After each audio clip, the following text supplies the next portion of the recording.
Hey, this is Josh Noel. We have a complete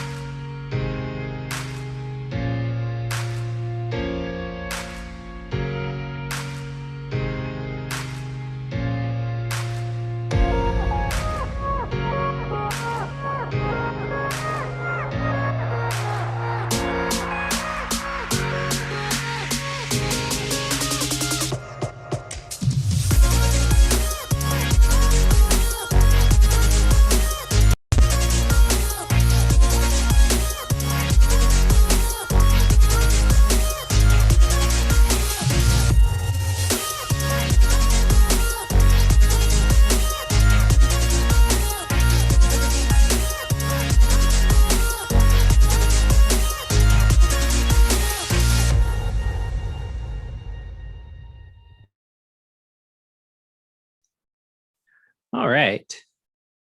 Hey, everybody. My name is Nathan Smith, and I'm the Digital Programming Coordinator here at the Central Arkansas Library System.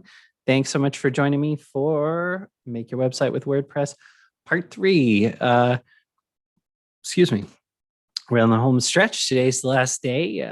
Looks like we might have a couple of folks who are running a little behind, so we'll give them a moment or two while we get the preliminary stuff out of the way. So just a quick reminder, check out cals.org/tech-classes to see what classes are coming up. And if you go to cals.org, move your mouse over events and click find an event online, you'll see what else is happening. And of course, you know, there's always a lot of stuff going on. So I definitely encourage you to see what's going on, and hopefully join us for some more stuff. So the other thing to remind you of is if you have a question at any point, please let me know. If you're joining me in Zoom, click on the little speech bubble that says chat down at the bottom if you're on a computer. If you're on a mobile device using the Zoom app, what you'll want to do is tap the middle of the screen, tap more in the corner, and then tap on chat, and then you will, you'll see the chat area there.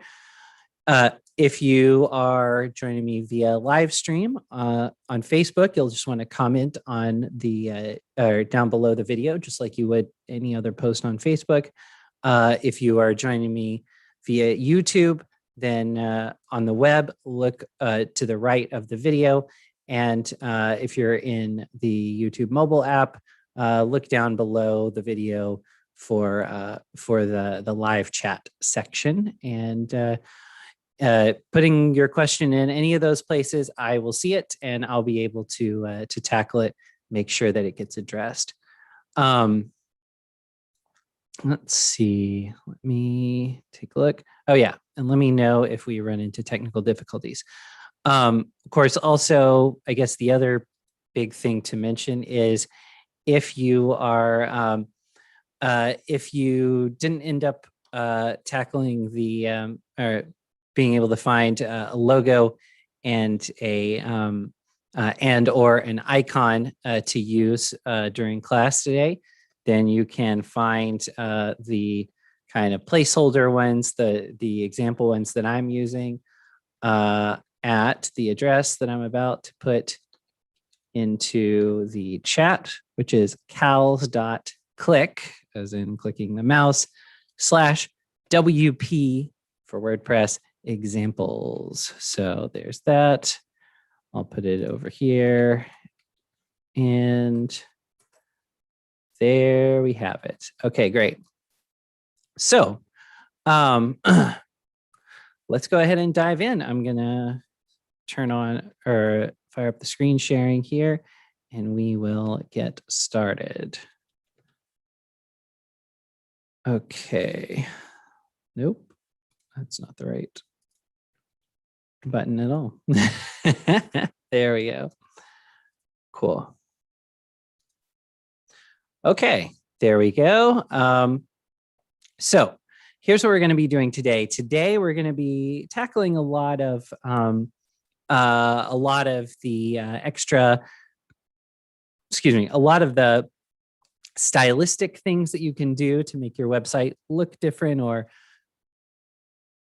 navigate a little bit differently. We're going to focus on what's called the customizer. And that's the main thing we're going to be doing. We're also going to talk about a few other odds and ends and just generally put a little bow on what we've been doing over the past few days. You know what, at the end, hopefully we'll have some time for some like Q&A as well, if that is desired and or needed. So here we go. Okay, first of all, just a reminder, up here at the top, I did go ahead and type it in, but I haven't hit enter yet to actually go there to get to the back end of your website. Whenever you're when you're using WordPress, you'll just want to go to the address of your site /wp-admin. So that should work on pretty much any WordPress site anywhere, and get you where you can sign in. There we go. Cool. Okay, so we are on the back end here. I'll make sure I'm actually in the back end of the example site that we've been working on, because that was a problem we ran into yesterday. And there are a couple of different ways to get to the customizer that we're going to be working with. One of those ways is over here on the left in the dashboard in the back end of the site. You can move your mouse over Appearance, and there's Themes, Customize, and there's Widgets and Menus, which we'll talk about a little bit, but we're actually, unless things have changed, we're going to be able to deal with those inside the customizer. So that's where we're going to do it. So if you click Customize, that'll get you there. Another way that you can get there is when you're actually on the website, as long as you're logged in as you, of course, because if you're not, then obviously it doesn't work quite the same way. If you're logged in as you, you'll be able to come down here and click Customize to make specific changes, or to not only make general changes to the site, which you can do a fair bit of in the customizer, but also make general changes to, make general changes to the site, but also you can make specific changes to the page that you're currently looking at. So, so if I wanted to change the homepage specifically, I could do that by clicking Customize down here. And in fact, that's what I'm going to do to get there since I'm already there. And then you should get something like this. Basically, you should have the page that you're working on over here on the right-hand side. And on the left-hand side, you should have the customizer menu here. What this does, the customizer allows you to make a lot of changes to add a. So when you change your theme, of course, on your site, pretty much all of the aesthetics of the website change at one time. So, you know, all of your colors change to match the color scheme of the theme. And, you know, your fonts change to match the fonts that are associated with the theme, and so on and so forth. So you can make a lot of changes, you can make a ton of changes using themes. But once you set the theme, you may want to make some tweaks to it. And that's one of the ways that the customizer is really helpful. So let's go ahead and come on up here and look at this site identity option here. Now, one thing to bear in mind, if you are using a different theme than I am, these options may be slightly different. Most of these are pretty basic ones. I think all of these are probably ones that you'll see in most, if not all, themes. But we may run into some slightly different options. You may have some additional options that I don't. All sorts of stuff could possibly happen. So just sort of bear that in mind. Okay, so when I click Site Identity in the menu here, I've got a few things going on. First of all, right off the bat, we've got our logo and our site icon here. So again, the difference between these two, the logo is kind of the full logo for your website or your organization or whatever. So for the library, the logo that we use, at least most commonly, is this one right here. It's got the, it says cows over on the left. It's got the little sparky things coming out the side, and it looks like this. Obviously, that logo is a rectangle. It's significantly wider than it is tall. And so in a square or round format, it doesn't really work. But that's the logo. And so we could use that in this area here if when I click select logo. So here's here are your two options as far as the logo. One option here, when you click select logo, which we're going to do in a sec, it's going to give you, basically, it's just going to let you browse your logo that you want to use. If you click create logo down here, what it's going to do is take you to a website where you can, where essentially you can commission a logo to be made for you by a professional artist. That's pretty cool, but obviously that's well outside the scope of what we're trying to do today. So we're certainly not going to do that.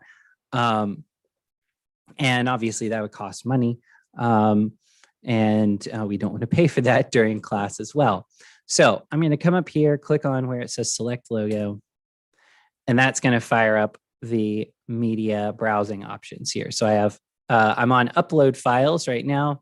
I could also go to my media library by clicking that tab and selecting one of these images if this happened to be my logo. Pro tip, this should not be your logo. I'm going to click select files and browse my computer. But another way to do this would be to go to your computer's file browser, like the Windows File Explorer or the Finder on a Mac, and drag a file in here. That also works pretty much as well. So, so it's just what's most convenient for you. When I click on it, though, I'm already in the folder that I needed to be in, those example site assets. And I'm going to come up here and click on the soup logo.png. So obviously, it's a picture of a bowl of soup. It says cream soup underneath it. And I might go ahead and say, and fill in my alt text here. Since it is my logo, I'll say my logo. I'll say soup logo here, just to maybe cream soup logo.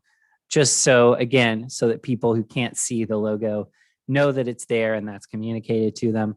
But that may not be the best way to go, just depending on a number of factors. So there we go. We've got that filled in.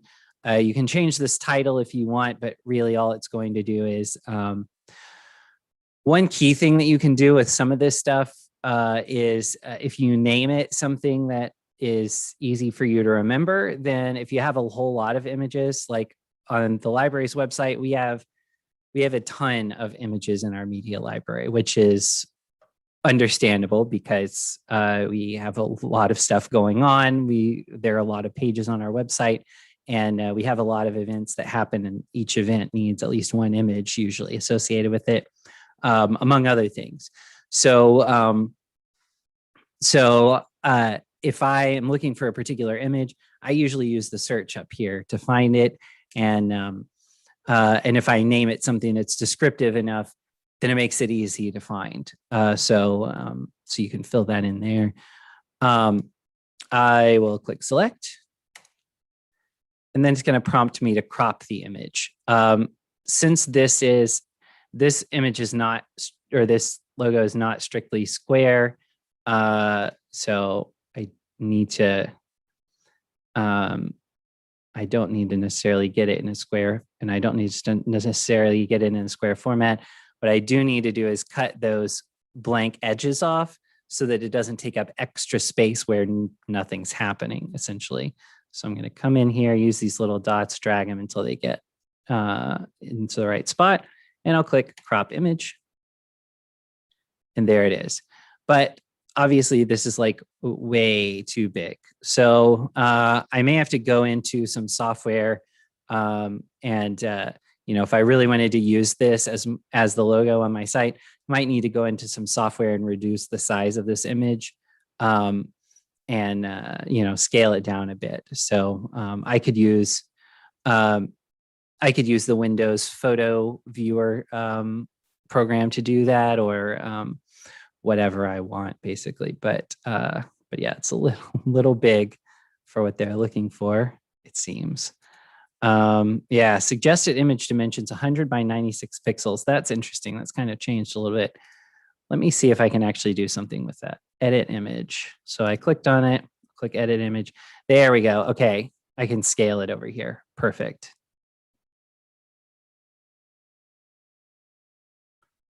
All right, and then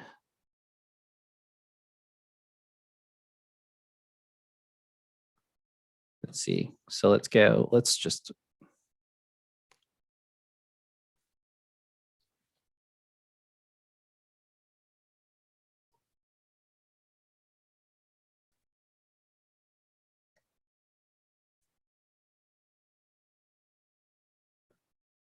go 161 by. Oh, good. Yeah, it did it to scale. So there we go. Bam, scale. Okay, that's a little better. Let's just go down to 100 like it was suggesting. There we go. Okay, cool. All right, so now if I hit update over here,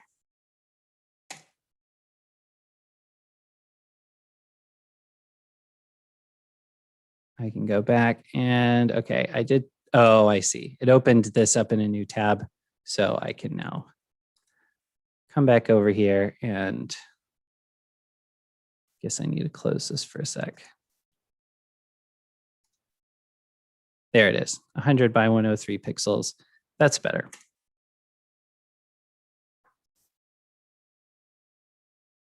Okay, skip cropping. That's good.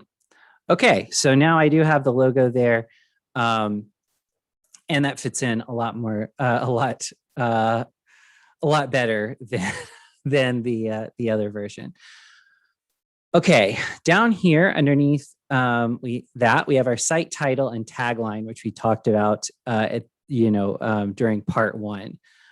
If we want to keep this, we totally can. It's showing up right here.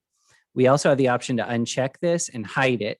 So particularly if your logo has the name of your site or the name of your organization, like this one does, then there might be no need to display that stuff. And so you could uncheck the box here to hide it if you wanted to, or you can show it. I'll just hide it for now. And then down here under site icon, it says site icon should be square and at least 512 by 512 pixels. I'll click select site icon, and I'm going to go to upload files again, select files, and I'm going to choose this favicon.png file in my example files. When I click open, there we go. Okay, so I'll select. It's going to prompt me to crop it, but I don't need to. And there we have it. And now if you look up at the top in my browser already, the tab has the new icon up there displayed, and down here as well. Again, you do want to use a PNG image. If it has some see-through portion of it, you do want to have make sure that it has a transparent background. And then it'll look pretty good. Okay, so last thing on this site identity area here is the footer credit. This right here is the footer credit, where it says blog@wordpress.com. If I come down here and I click where it says default, I could change it to something else. Any of these options in text, or my preference, WordPress.com logo. Now, if you're using a paid plan on WordPress.com, at least some of the paid plans allow you to remove this. And of course, that won't show up on a WordPress site that's hosted somewhere else. Although the other host might have their own, they might have their own footer credit, just depending on what your plan with them includes and stuff like that. Okay, cool. So I'm going to hit the little back arrow here. And as I'm making these changes, so you'll notice they all sort of reflect right away. But as I'm making the changes, they aren't official. They aren't live yet. And I can show you that by going to the site.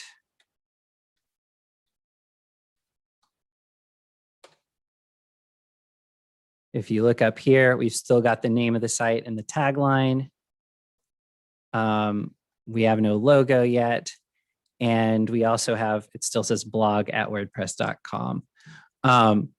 So while you're working here in the customizer, it will, you're the only one who can see the changes. And that is really handy. If you click Save Changes, though, then it should save it, and we should see it update over here.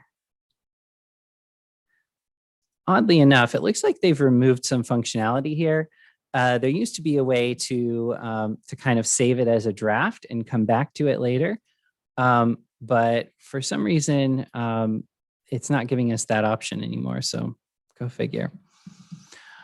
Okay, so that's the site identity area. Basically, your logo and icon, your site title, and your tagline, and the footer credit. So that's one very useful thing that you can change with the customizer. Another thing you can do is head to this colors and backgrounds section here. So what this is going to do is it's going to give you some colors that are included, essentially colors that are like compatible with your theme. So, so you can sort of, oh, that's weird. Okay. Wonder why it's not. Oh yeah. Okay. Yeah. So these are the colors that are used in your theme primarily, and then it'll show some colors that are sort of coordinate with that. You can also choose a whole palette to change to. So something like this, and then this one here. Okay, this, but all these are just little variations basically on what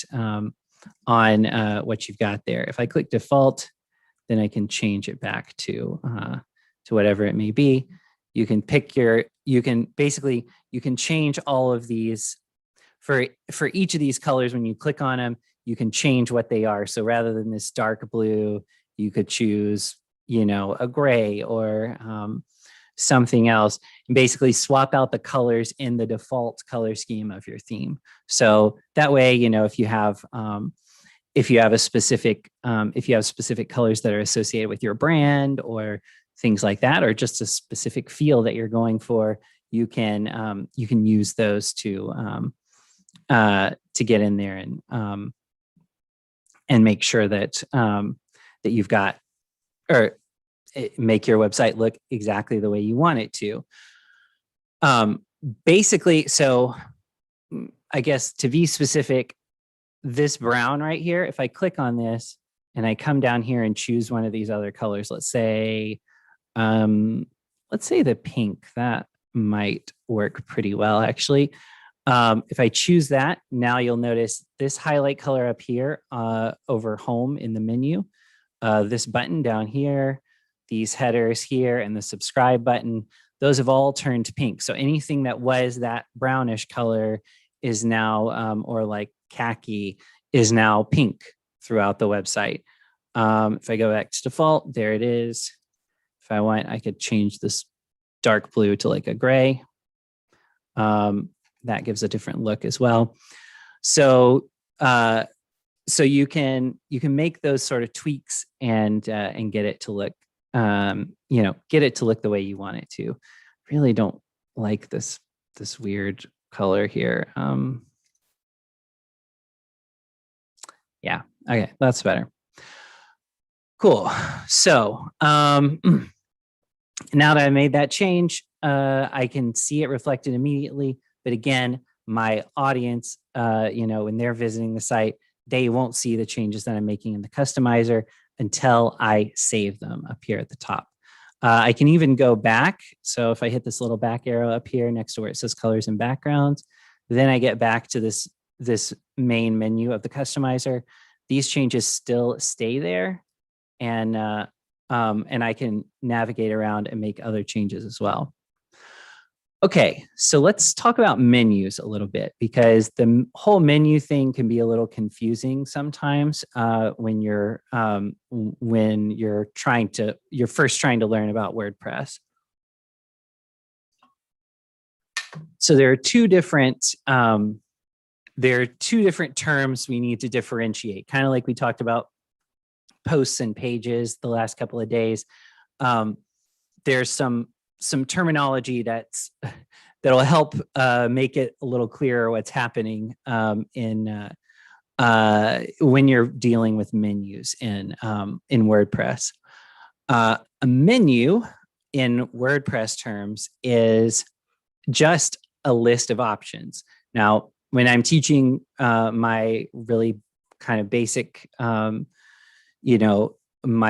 most basic technology classes, I also tell them the same thing. A menu is a list of options. So if you go to a restaurant and they give you the menu, those are your options of what you can order, right? And so in WordPress, it's the same thing, but you want to think of it in a more precise way than maybe we normally do day to day,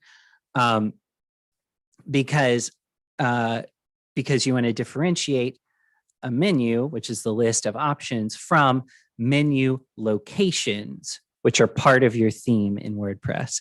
A theme in WordPress is going to have at least one menu location, and in the vast majority of cases, probably no more than 3. And so and each menu location can have one menu associated with it. So in this particular theme, it says your theme can display menus in 2 locations. So I can, because it can display theme menus in 2 locations, I can either have the same options in both menu locations. I can have one set of options in only one menu location and leave the other location empty. Or I can have 2 different sets of options, one in each location. So, excuse me. I only have one actual menu, one list of options currently set up on my site, and that's the one called primary right here.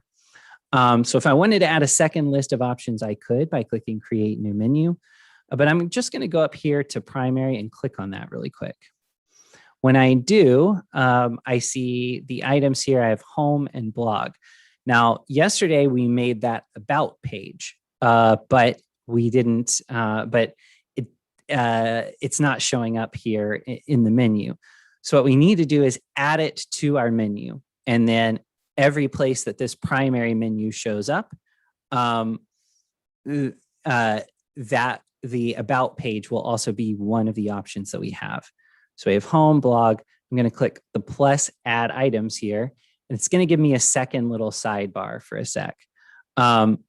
So when I expand that out, I get a bunch of different areas that I can check. One of those is custom links. So if I wanted to add a link to a specific page, and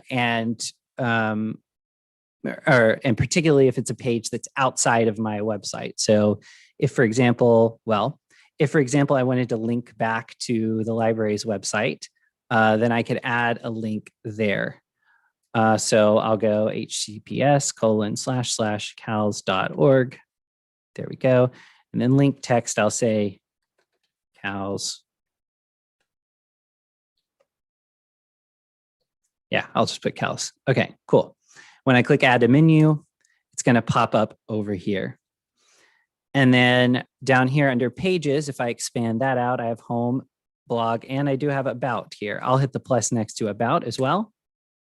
And now that's on my menu as well.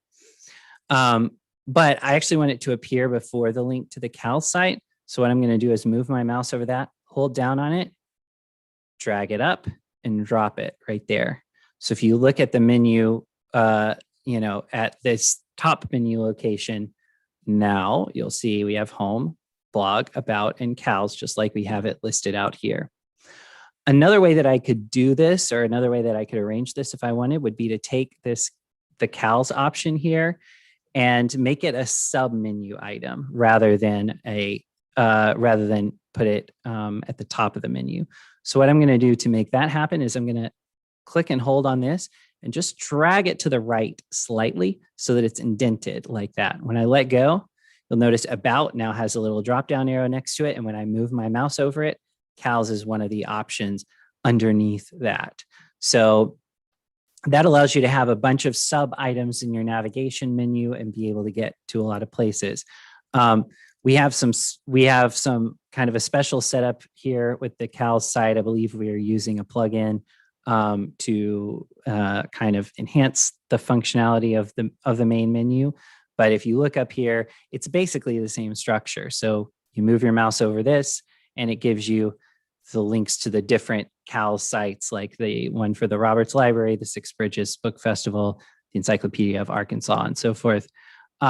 If I move my mouse over the Discover option, then it gives me a submenu with a bunch of different categories here with things that I might want to discover, and so on and so forth. So it's, it's kind of subdivided, but it's really basically the same setup. I can also add posts. So I could add a blog post to my navigation menu if I want, even though it's a blog post and not a static page. You can totally add that. And of course, you could create a new one that's blank, add it to the menu, and then fill in the details here. So you would type in a name and then you click add. And of course, you can also search up here for any of this stuff. You could also add categories and tags. So if I added a category like, say, fiction over here, then when somebody clicks on that, it will do a search of all the blog posts that have the fiction category associated with them. So that's pretty cool.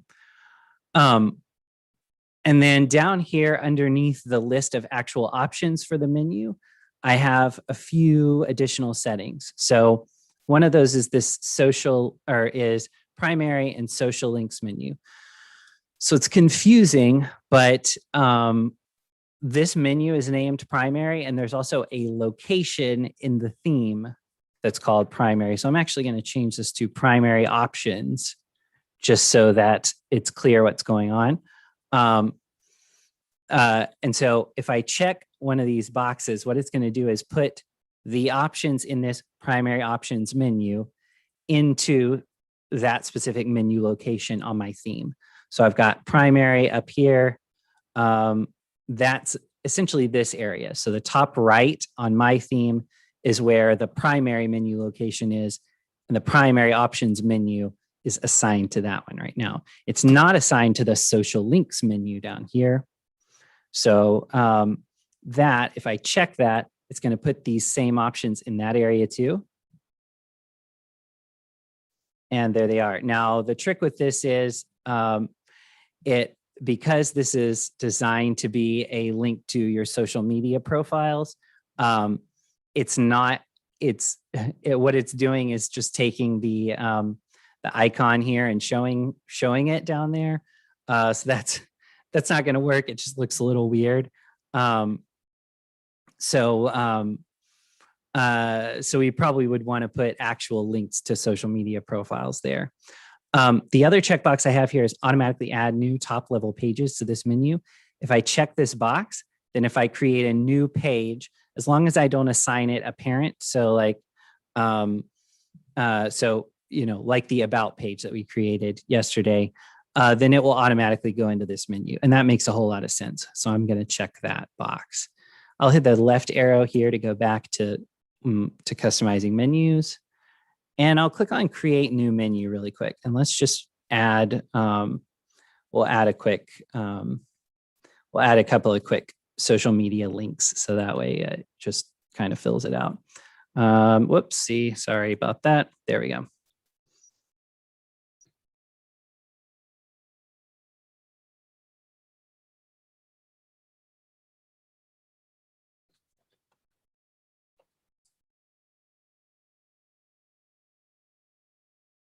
All right.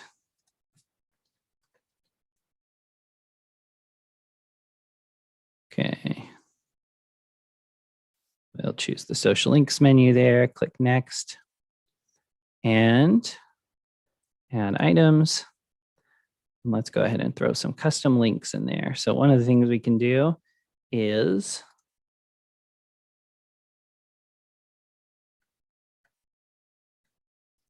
throw in a Facebook link. So there's, whoops, thought I had it.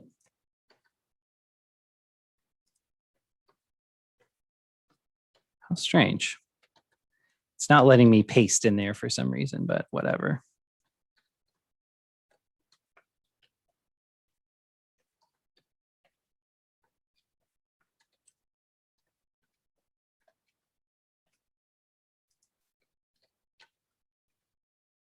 There we go. And we'll put a link to the new Twitch channel as well.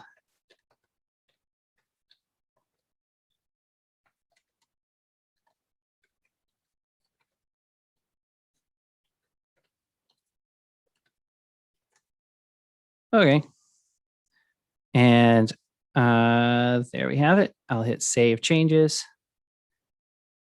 And now, there we go. So we've got our social links down there. People can click on that and go to our social media presences. Great. Technically, I didn't need to hit save, or I didn't need to hit save in order for this to show up, but you know what? I did. So what can you do? And you can choose where the menu is going to show up on mobile devices, at least for this theme.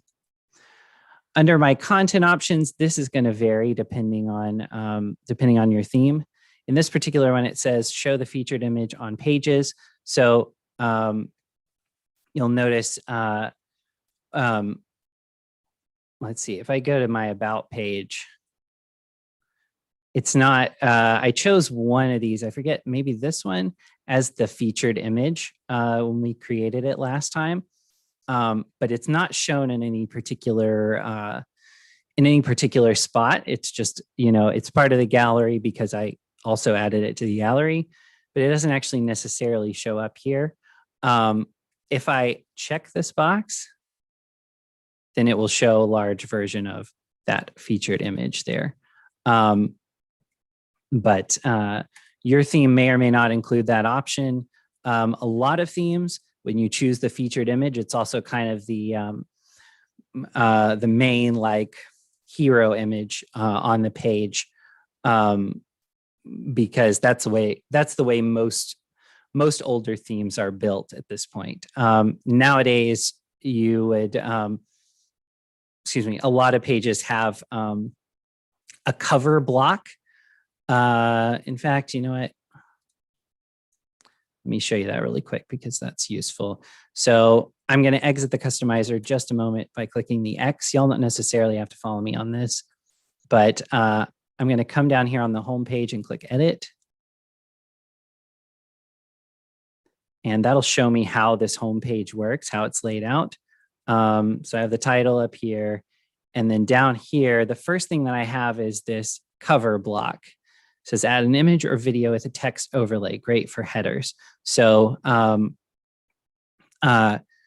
so you can change sort of the styles here. Basically, the idea though is you've got so here's your alignment options. The content position right here, this is going to be the text inside of the image, basically. This right here says toggle full height. So that's basically going to crop the top and bottom of the image to make it fit the sort of the default shape or the shape that you want. You can add a filter to change the colors up a little bit. Basically, if you click replace here, it's going to replace the picture in the background. And you can add a whole bunch of other things. You can change the style of the way it's cropped. You can change the spacing and padding. You can come down here and, you've got the whole image there. If I wanted to make sure you saw the tops of the mountains, then I could bring this focal point up, and it's going to make sure wherever I put this dot, it's going to make sure that that is in focus, or that that's on the screen for sure, regardless of what screen size my visitors are working with or whatever. Like, it's going to essentially do whatever it has to do in order to make sure that bit of the image is on screen. And there's a bunch of other stuff. Of course, you can have an overlay here that basically makes your text more readable, because if you have too high contrast of an image, it can look a little busy. So they have an overlay here that is solid color. I'm not sure what color it's indicating it is, but it has 10% opacity. So you can see through it 10%, basically. So that's the cover block. Just wanted to take that quick aside to show you that, because it's something that you probably will want to use. Okay, cool. Let's see. We'll update. And then we'll view page down here. That'll take us back nicely. And I'll click customize again to go back to the customizer. Okay, so your content options, though, just to circle back to that, your content options will probably vary pretty greatly depending on the theme that you're using. So, so just be mindful of that. Down here under widgets, so widgets are really useful. Are another really useful tool that you have in most WordPress themes, if not all of them. Most WordPress themes have at least one widget location. Widgets work very similar to your menus in a lot of ways. Like your theme has certain locations where widgets can show up, and so you can choose whether to have any widgets there, and if you do, which widgets to put there. But of course, it's important to know what a widget actually is. So a widget is like a little piece of like reusable content that's usually in a little box or in some kind of out of the way area. It's, if it's designed well, it's clearly not a part of the main content of the page, but it's something that you may need in a lot of cases. If I come over here and click add a widget, you can see what kinds of things there are. There are a bunch of them. Obviously, we're not going to go through all of these or anything, but you've got, you can put, for example, some key ones would be things like a little image. You put a little image gallery out on the side, or just one image. You could have links out to various websites that you want your audience to know about and that you want to recommend to them. You can add a little pop-up form that will allow them to subscribe to your MailChimp newsletter if you have one. You can add, let's see, you can display some of the most recent comments on your site. You can add a little bit of text. You can do a tag cloud, which is basically like, it'll show the text. It'll show a bunch of text in a little block, and words or phrases that are displayed larger are tags that you have used more often on your blog posts, whereas the smaller ones are ones that you've used less often. So if I have, 15 posts that have the tag hot dog, and I have 5 posts that have the word hamburger as a tag, then hot dog is going to display pretty large, and hamburger is going to display a lot smaller than that. And basically, when they click on the tag, then it's going to do a search and show them all the posts on your site that have that tag associated with them. So that's a really nice way to allow your audience to look for or to easily find a tag, or to easily find posts that have a particular tag. You can also do a category cloud, which is the same deal, except with categories rather than tags. You can have a list or a drop down that lists all your categories out so that people can browse through them and then browse the posts that have those categories associated with them. You can add a Google Translate function so that people who speak other languages can get a automated fair to good translation of your website, and so on and so forth. There's a bunch of different stuff, an audio player. One thing that one that I am going to put there, I'm going to do the video widget. So I'll click on that. And now I need to go ahead and add one. So let's see. What I did was I found a video beforehand, and I'm going to use that. I'll click Add Video here. It's going to pop up and show me the media browser. So if I had a video that I had uploaded, then I could find that if I wanted to. With a free WordPress.com plan, you can't upload videos. So I wouldn't be able to put anything there. If you have certain paid plans, you can upload videos, but of course it takes up some of your storage space. And I only have 3 gigabytes of storage space to work with on the free plan. So that's not going to be very much video. Instead, I can click Insert from URL. And then I'll go over to my YouTube and tab here, copy this link, and then come back over here and throw it in. When I click Add to Widget, then it shows up down here, and I can, basically at this point, on any page of my site that they browse to,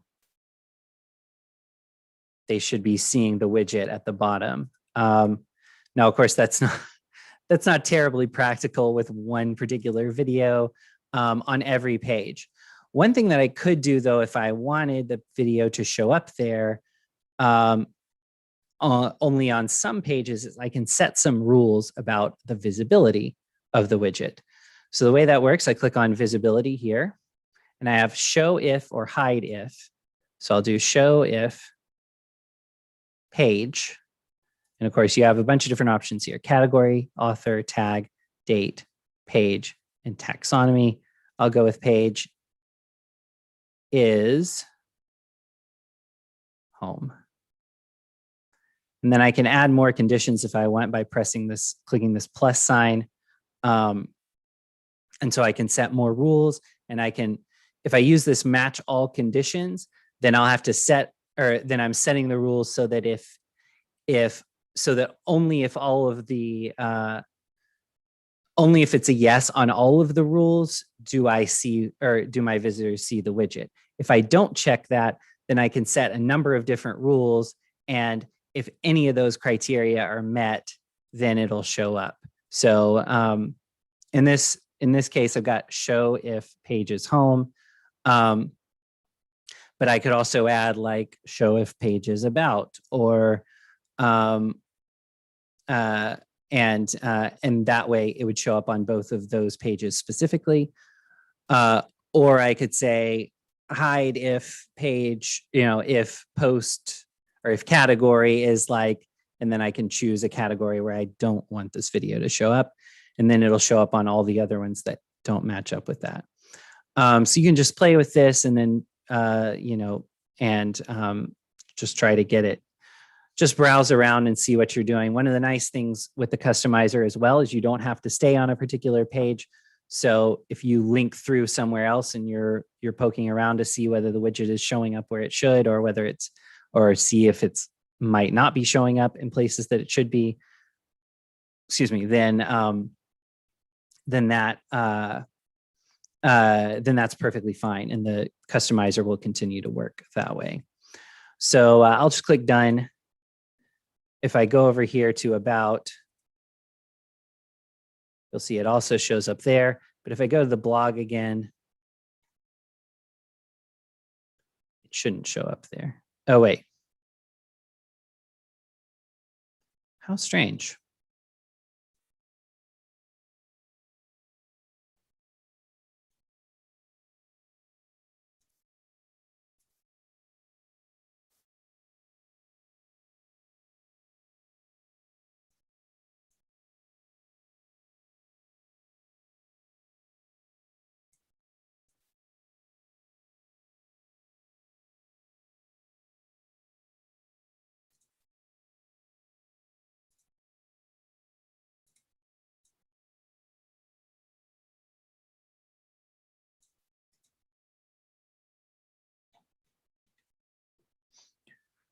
Well, I don't know. It doesn't seem to be working the way that it should, but what can you do? Like I said, you may just need to play around with it a little bit to get it to work exactly the way you want it to. And I might also have to save changes. Nope, guess not. How odd. Anyway, so I'll click the little left arrow. Let's talk about some of this other stuff. So homepage settings. One of the things about WordPress, I mentioned this previously, is WordPress was originally designed as blogging software. So you would install it on your, in your web hosting, and then it would kind of, and then you would have a place to easily run a blog, so that you didn't have to write HTML in order to create a blog post. That's nice. Nowadays, because it's more geared towards being a full content management system, you don't necessarily have the folks might not necessarily be using the blog, or they might be using the blog, but they might need their website laid out in a different way. So by default now, your homepage is going to show a static page like this. So your homepage is going to be a specific regular old page like this homepage that we have currently, that our site came with essentially. But the other way to do this is to select your latest posts. And what that's going to do is when someone goes to the address of our site, so in my case, calsdljuly21.wordpress.com, the first thing they will see, rather than a plain static homepage, is my list of blog posts. So if I'm using my site primarily as a blog, and then maybe I have some static pages around for folks to look at if they feel so inclined, then I can then essentially I can let them, they'll sort of default to, they'll go to my blog by default, and then they'll have to seek out the static pages. But this is usually the better option at this point, a static page. And then if they want to look at your blog, they can. And if they're not here for the blog, then they don't need to, worry about it, basically. And you can also choose from here which of your pages is your home page. So if I wanted the about page to be where people start when they come to the site, I could select that in the drop-down menu, and that would totally work.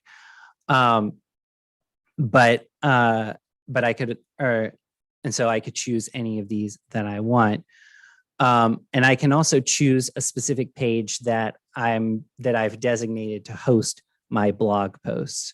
So, and I could put some information up at the top, things like that, before the blog posts. If I want to, I could add a new page if I haven't had a blog page previously, and so on.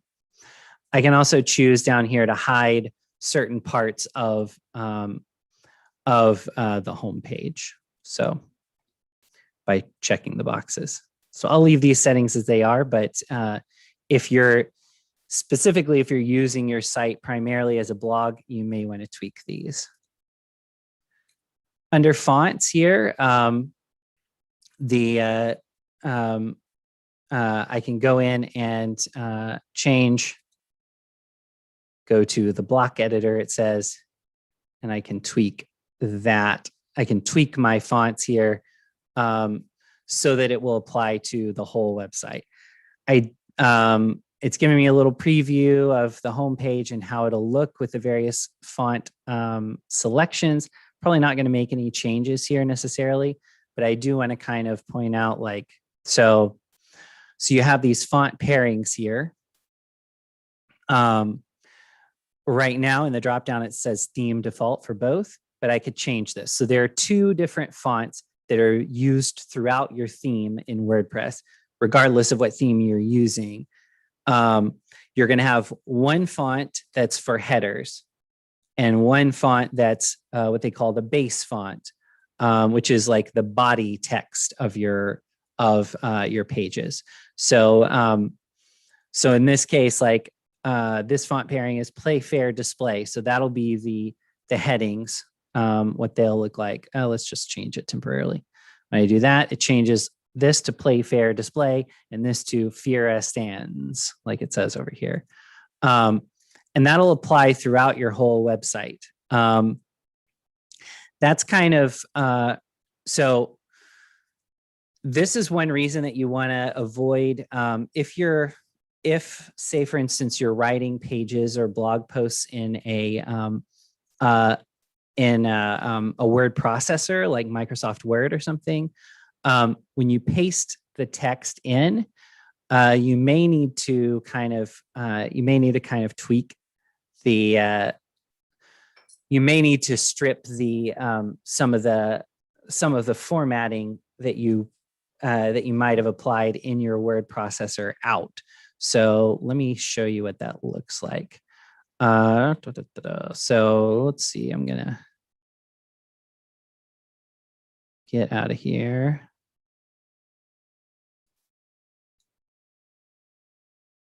Weird.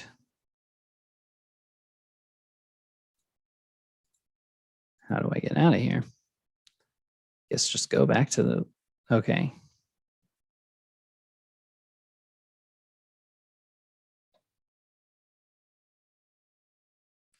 Okay.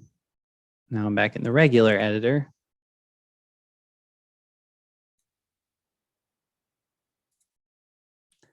Bizarre.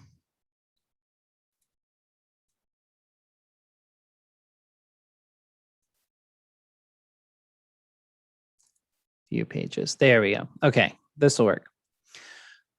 All right, so I'm back on the pages area here. And let's just go back into, well, oh yeah, let me show you how to take that formatting out. So if I open a document in something like Word,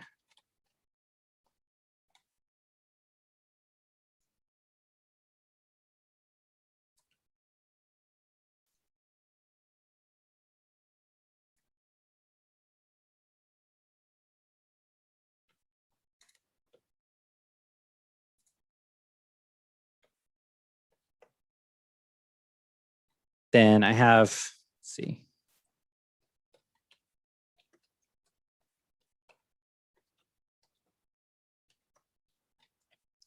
All right, I've got some text here and maybe, you know, I may have changed the font somewhat or different things. I may have a different default font.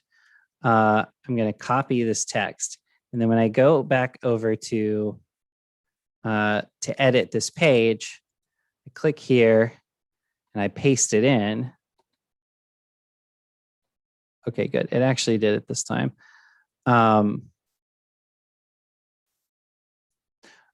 Yeah, okay, good.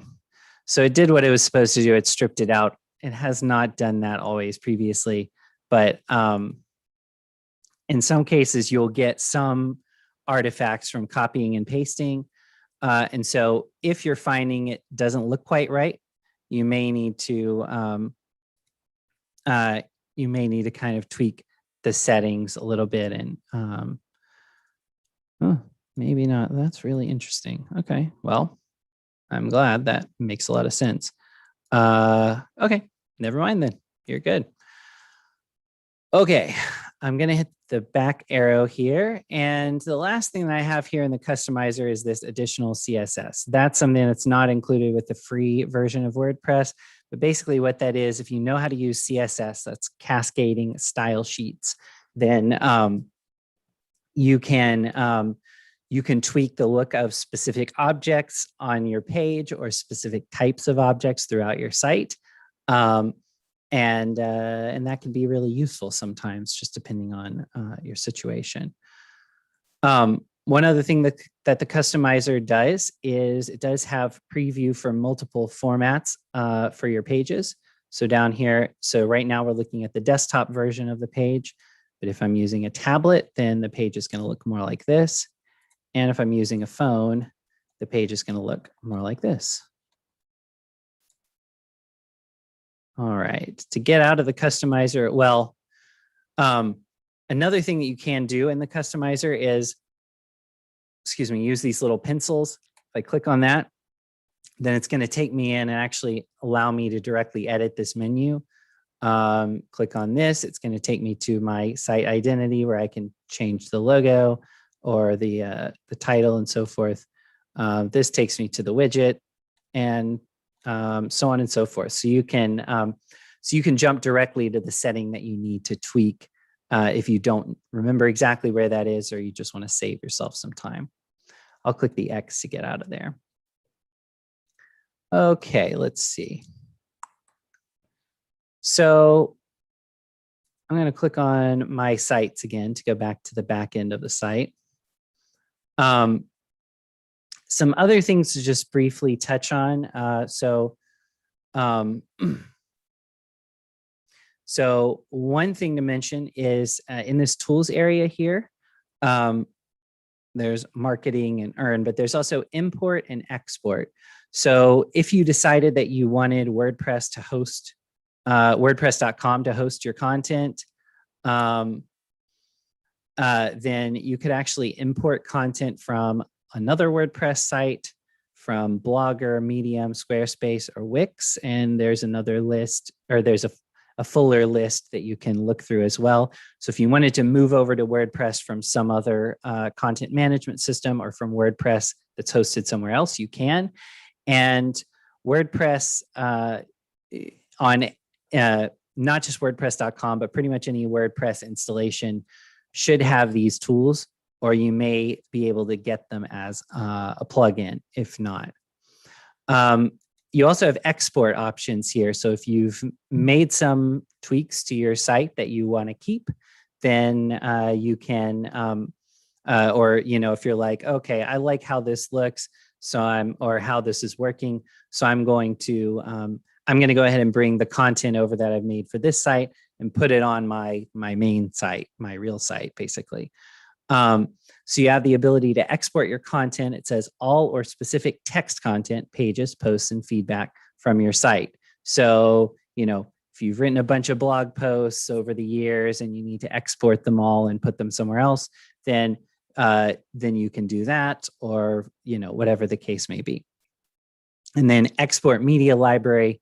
So this is going to be all the media library files, your images, videos, audio, and documents from your website. And so between those two things, you've got your content ready to move essentially to another wherever you're going to host your site, your actual site. Let's see. Okay.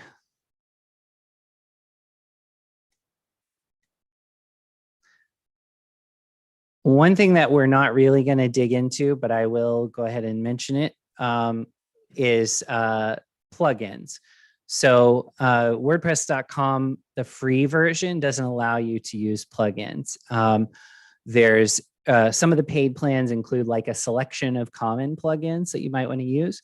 And the most expensive paid plans include the ability to actually install any plugin that you want. And there's a bunch of, this is one of the plugins are really one of the nice things about WordPress because you can expand on the functionality of it a lot by using plugins. On the library's website, for example, we have a plugin to manage events. So we can put in, specific information for each event. It'll display the ones that are upcoming, and it'll not show the ones that have already passed. And it does a whole bunch of other stuff like that. You can look at like a calendar and stuff. So that's really, that's really handy. There are tools for processing, for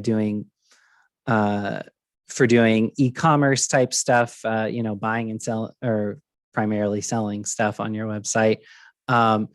SEO, which is short for search engine optimization, which basically means optimizing your pages so that they show up higher on in search engine results.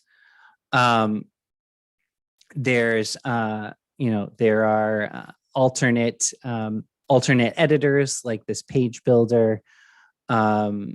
There's just all sorts of stuff that you can install. So plugins really helpful.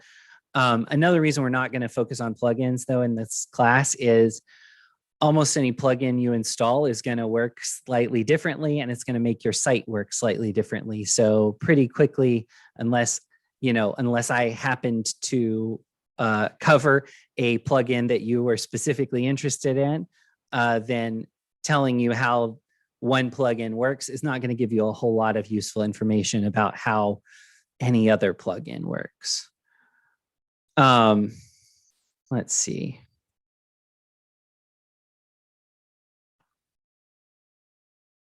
That's actually really about it.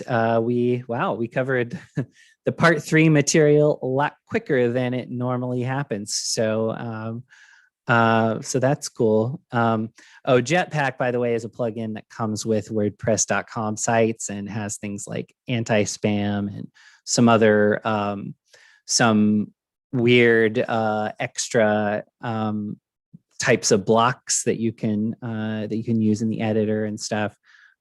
So it's pretty cool.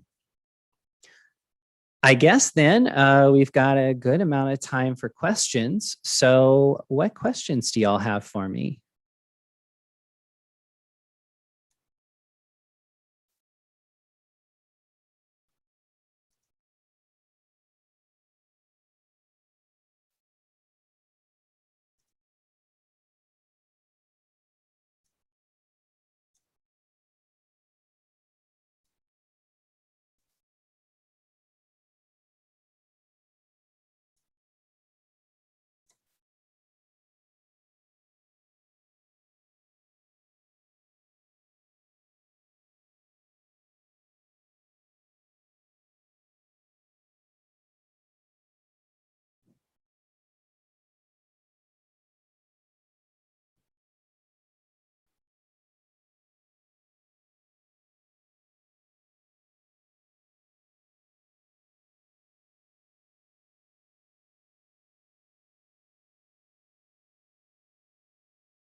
All right. Well, I don't see anything in particular, so I guess we'll go ahead and wrap it up. Thank you so much for joining me for part 3 here and the other 2 parts as well. And I hope that you have a fantastic rest of the day. And hopefully I'll see you again in another class soon.